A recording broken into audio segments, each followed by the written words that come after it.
Hi, hello, welcome back sa aking YouTube channel. And for today's video is mag-iikot tayo kasi nga nag-snow na naman. So, tingnan natin kung ano ba yung ganda ng paligid once nag-snow dito sa amin. So, ang lamig. Actually, bulot na bulot ako. Ang lamig lang. Yung mahirap lang pala pag nag-snow dito is that pag yung melting na siya tapos yung may mga ice na, yun yung delikado. Kasi, yun yung reason bakit marami na disgrasya.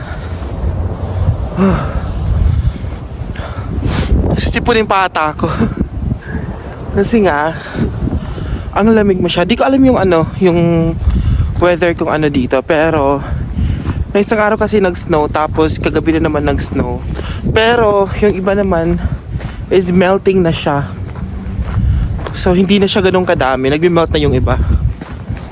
By the way guys, dito pag nandito ka, kasi di mga dahil sa snow, pag lumabas ka kailangan naka-moisturizer ka. Kasi if hindi, talagang magaan yung balat mo. Yun yung mga adjustment namin ng mga bago. Yung mga adjustment namin ng mga bago pa lang dito is, yun nga, yung weather. So guys, yung doon, yan yung hospital. May daling din akong pang lip balm ba yun, para if in case hanggang na yung labi ko, mayroon akong ilalagay. So pero ang ganda ng for example first pa lang ang ganda ng snow. Pero pag matagal na, hindi na, kasi ang lamig-lamig. Dito naman pag nag-snow yung mga pasok kina-cancel nila. Pag hindi pwede yung mga daan, talagang kina-cancel nila. Balik tayo. Oh my god, ang lamig. Papunta tayo din sa university.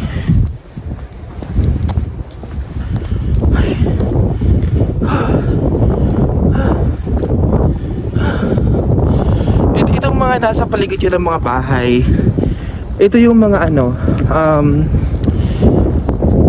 tawag ito, parang kung sa ating mga boarding house. Mga apartment dito naman sa Jante. Nag-snow na nga siya, tapos mahangin pa, kaya nagdodoble-doble yung lamig. Kaya nafe-feel mo talaga yung lamig kasi mahangin din siya. Oh my god. Ayun guys, nakikita niyo yung mga snow, pero hindi na siya ganun, unlike kahapon din, or kahapon na talagang siya, makapal. Now hindi na siya ganun. Yung iba naka-cover na ng snow. The good thing about naman dito is that nalalaman nila pag for example mag-snow today, natatrace na nila, tatrack nila agad yun. That's why nakakapaghanda din sila. Yung mga tao dito sa Amerika, conscious sila pagdating sa weather nila. Kasi yun nga, dapat aware sila lalo na paglalabas sila ng mga bahay. Because it's so cold. English yun. Oh my god. So hindi ka dito makakapaglakwatsya, makapaglandi-landi. Hindi lang ang lamig. Mas sisipin mo mag-stay na lang sa bahay. Oh my, it's so cold. Ito guys, part ito ng eskwelahan ng university dito na malapit sa amin.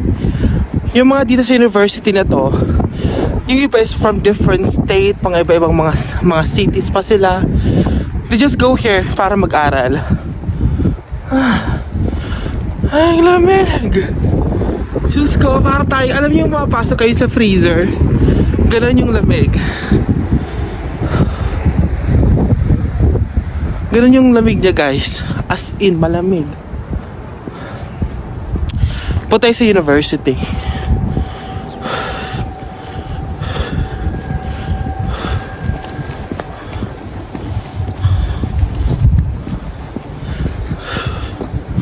Ayun, nakikita niyo sa likod ko, part yan yung university. Tapos dadaan lang tayo sa university, iikot lang tayo.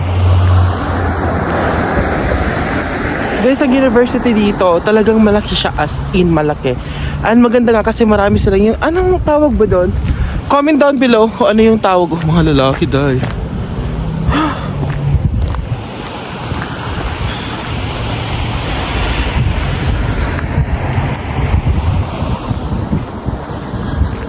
Iikot lang tayo papunta dun sa kabila. Tapos,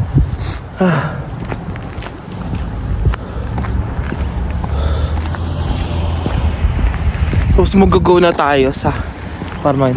Ito yung university, guys. Yan. Lahat ng building na nakikita nyo, part yan ng university. Malamig-lamig. Dito mas okay pa to kaysa sa ibang mga state kasi like New York or ibang state, talagang mas makapal yung mga snow na nakukuha nila. Mas malamig doon kaysa dito sa amin. Nung first, yung parang, di ba bago pa lang ako dito. So, nung first time ko nalaman na magkakaroon ng snow, I was so excited. Talagang excited ako, naghanda talaga ako. Tapos lumabas kami. Ayaw ko talagang magstay na matagal sa labas.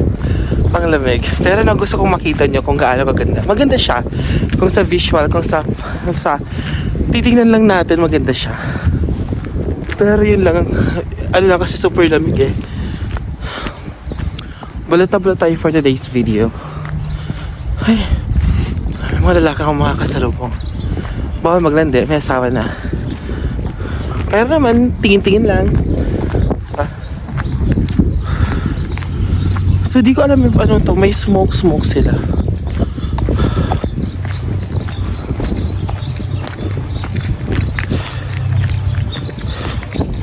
Copy tayo. Oh, hey siya. Punta tayo dun sa kabila. Kaso ang lamig. Ang lamig lang. Charis. So ang ganda ng eskwelahan na, ang ganda na university na to.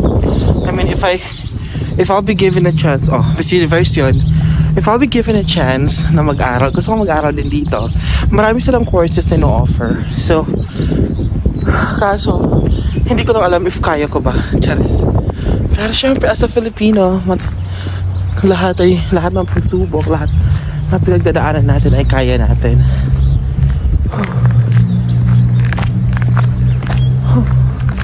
Naglalaro siya. See how beautiful it is. Oh.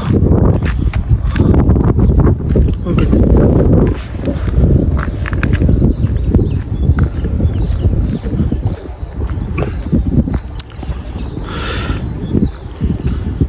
By the way, dito pag nag-snow, no, yung pagdadrive nila, kailangan may distansya from sa nauunang sasakyan sa'yo. Kasi nga, for example, magkaroon niya ng aksidente, at least malayo ka sa isang pasasakyan.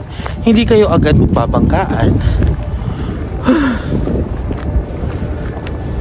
The other day, nung pumunta ako dito para maglakad-lakad, yung mga estudyanteng iba nasa labas. Pero ngayon, dahil nga sa lamig, nasa loob na. Dahil nga sa snow, nasa loob sila ng mga eskwelahan nila. Punta tayo din sa mga kabilang guys, lahat to na nakikita nyo part ng university. Lahat yan. Ang lalaking building niya.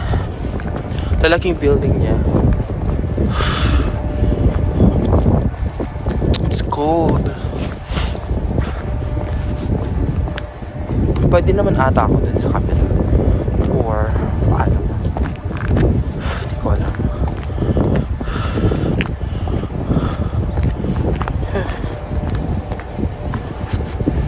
Guys, yung snow, no, parang lang yung ice sa halo-halo. Parang ganun lang siya.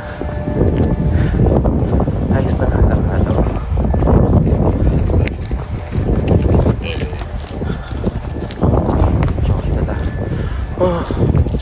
Tingnan nyo guys. Parang lang siya, ano ba yan? Parang siya ice nung halo-halo.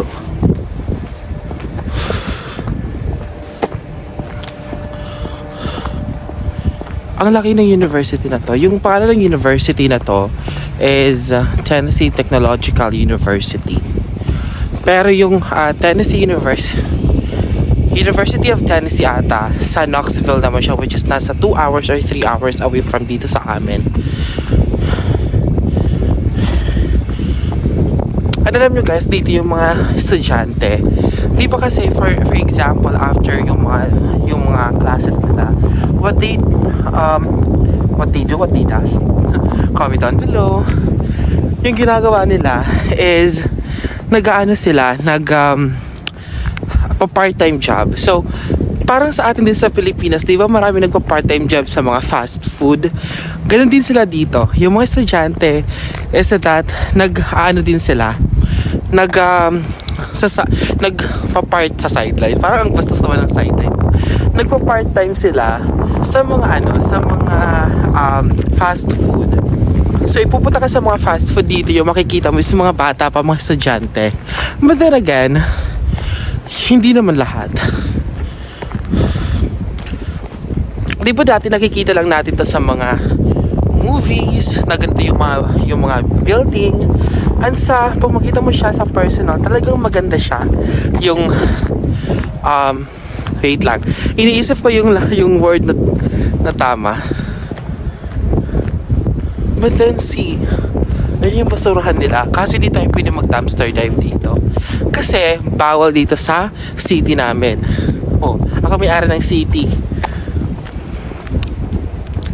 Tapos madami ditong mga yung parang basketball court nila, maganda as in.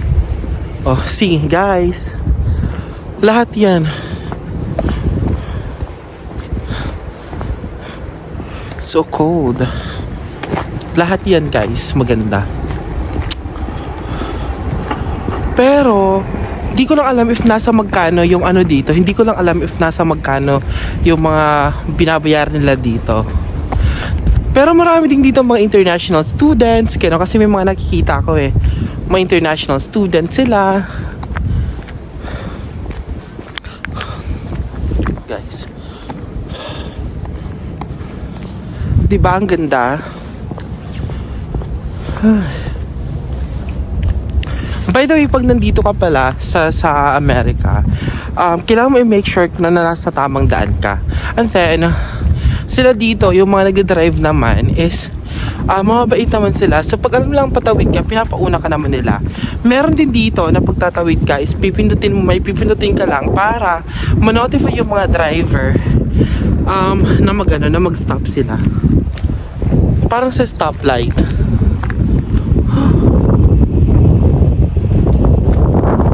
Diba? It's a big university. Super laki. Tapos may bike din sila dito. Hindi mo pwedeng kunin yan kasi nakatulad. So nandito tayo ngayon sa bus transit. Ito naman, for example, kasi nga di ba dahil sa laki nga ng university na to, meron din silang bus na umiikot dito. So parang yung tayo maganda dyan ba? Yun yung bus transit nila. So from time to time, may umiikot dito na bus. So for example, kailangan pumunta sa Northwest, kung saan mang part ng university, merong bus na umiikot. Pwede kang sumakay, that's for free ata. Not sure, di pa ako nag-aaral dito. So ito naman, yung building na yan is Ashraf Islam Engineering Building. Yung nursing building is doon kanina sa una kong napuntahan.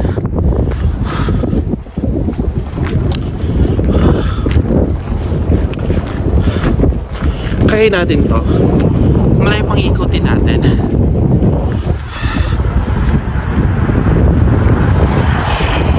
Hello, Daddy. Charis.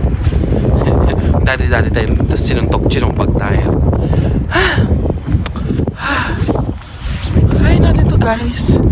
Kahit malamig, kaya natin to. Kaya natin lumaban. Ayun naman yung field ng yung football field.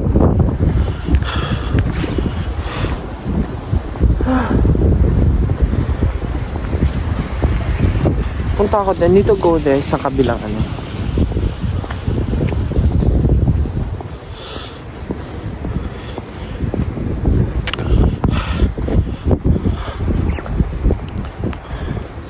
Lamig talaga as in. Kailangan talaga paglalabas ka balot.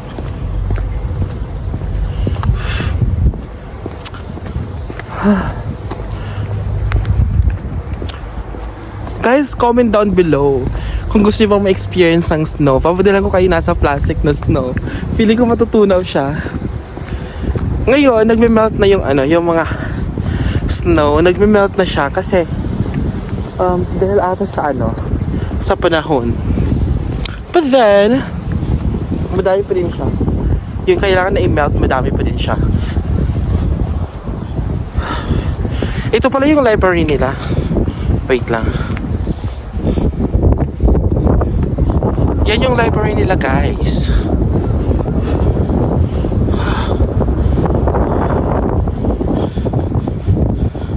Lamig.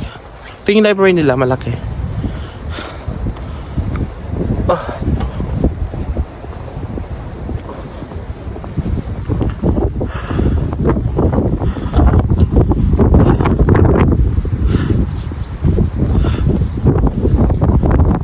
Super lamig.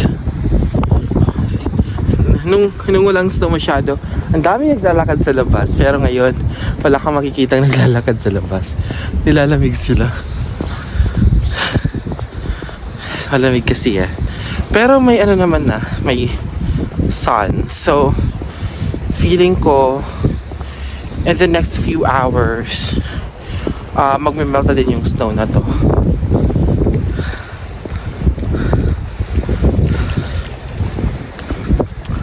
Feeling ko lang. Hindi ako sigurado. Feeling ko lang.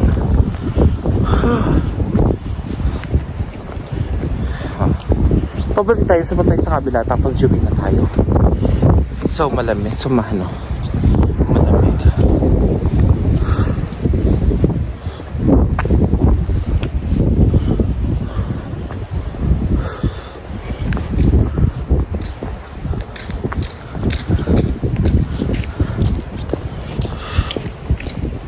May daan kaya dito.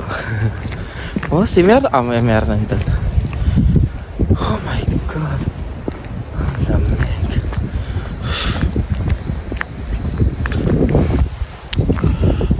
So guys, tingnan nyo. Meron din silang mga ganyan dito sa university. Madami din silang mga activities dito. Kasi pag nag-walking ako minsan may mga activities sila dyan sa labas. So, feeling ko masaya dito. Tara na, araw na, chares.